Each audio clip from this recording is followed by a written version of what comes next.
Now, I have a job at USC as the Senior Associate Dean of Religious and Spiritual Life, but I have a different job on the Sisera Canyon Trail. It is my job, my responsibility, to appreciate what I experience of the natural world along the way. I stop and I stare at the vistas of Topa Topa cliffs. A few years ago, I wrote a little poem about it, about this wall of rock, which lights up with rich color at sunset on clear evenings. And the people in Ojai come out and worship it. They call it the pink moment. Great power moves in the silent austerity of a distant mountaintop cliff, glowing above fanned skirts of fallen rock. Shelf of stone, above all, the throne that is the king. I stop along the trail to admire and attend to the plants and the animals. A few years ago, the devastating Thomas Fire roared through these mountains. The ceanothus, also known as the California lilac or the soap bush, you can take the leaves of this plant and rub them between your hands in the creek and your hands will soap up. A soap plant, natural soap source. The ceanothus were burned up into blackened sticks in that fire, but now, just over 2 years later, shiny light green stalks have sprung out from those sticks, and with them, dense clusters of tiny white or blue flowers have bloomed, filling the air along the trail with a sweet fragrance. There's poetry in those blooms, raised in the air by those blackened trunks. How long will it take for new life to spring and bloom from the consequences of our present crisis? I ask myself as I enjoy the scent of the ceanothus. But that's projecting my own preoccupations onto those plants.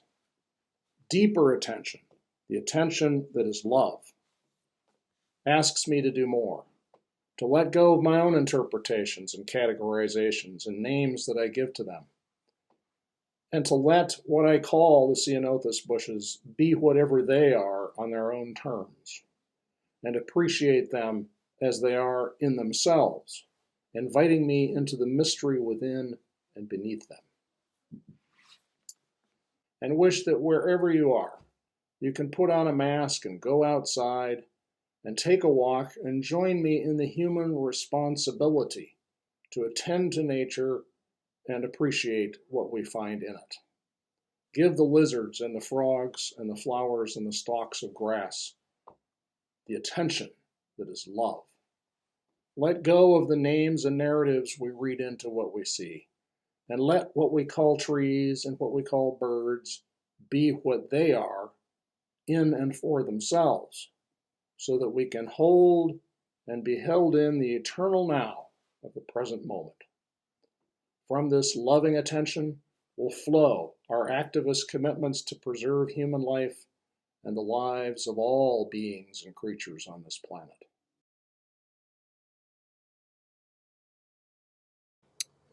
For me, walking prayer is central to my contemplative practice.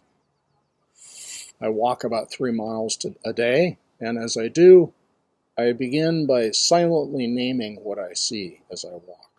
A mountain, a tree, a bird, a flower, the sky, the wind. This gets me started down the path of present awareness and attention. Next, I unname my experiences by silently saying my idea of a mountain, my idea of a tree, my idea of a bird, my idea of a flower.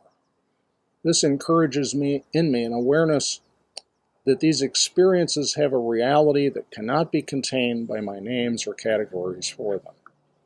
After a while, my sense of separation from these experiences falls away, and I sense their flow around and through me, filling me with deep delight.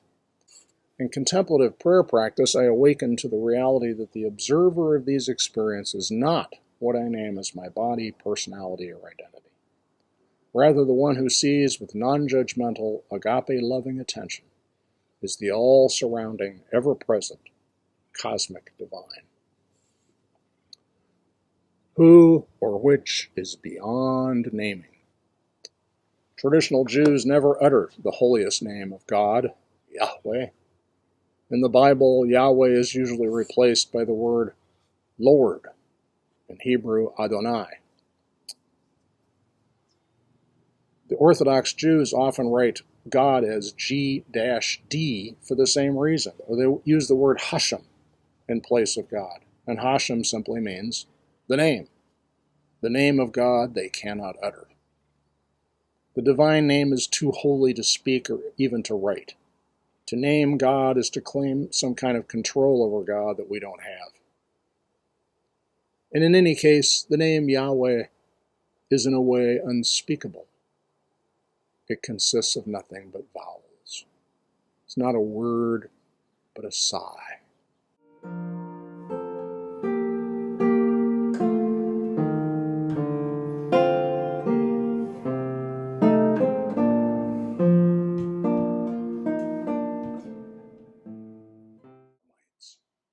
Eremia is the biblical Greek word for desert or uninhabited place. The places that Eremites inhabit. The Old English word for the Latin eremia is hermit. In prayer, we find hermitage, whether in the outer or inner desert, a clean, quiet, uncluttered space where we can observe our experience clearly. Now, faith is a substance of things hoped for and the evidence of things not seen. This passage from Hebrews in the New Testament is another illustration of the via negativa. Faith is what's left when the visible, the definable, the comprehensible are dropped on the way up the desert mountain to meet God face to face. In contemplative practice, we observe each of these things, and without judgment or regret, we let them go one at a time. As did Jesus, we come to the desert at least as much for what is not there as for what is. Monastics of every religion are drawn to it.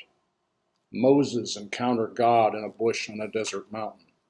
The first theologians of Christianity were known as the Desert Fathers. In wilderness they prayed, meditated, contemplated, uncluttering their hearts and minds in an uncluttered space.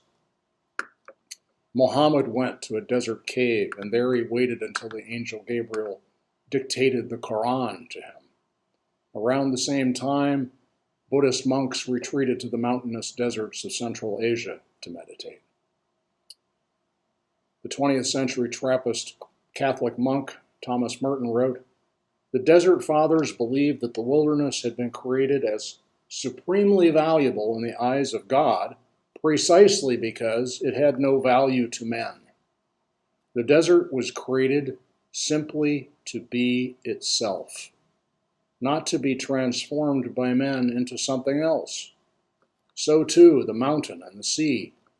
The desert, therefore, is the logical dwelling place for the man who seeks to be nothing but himself."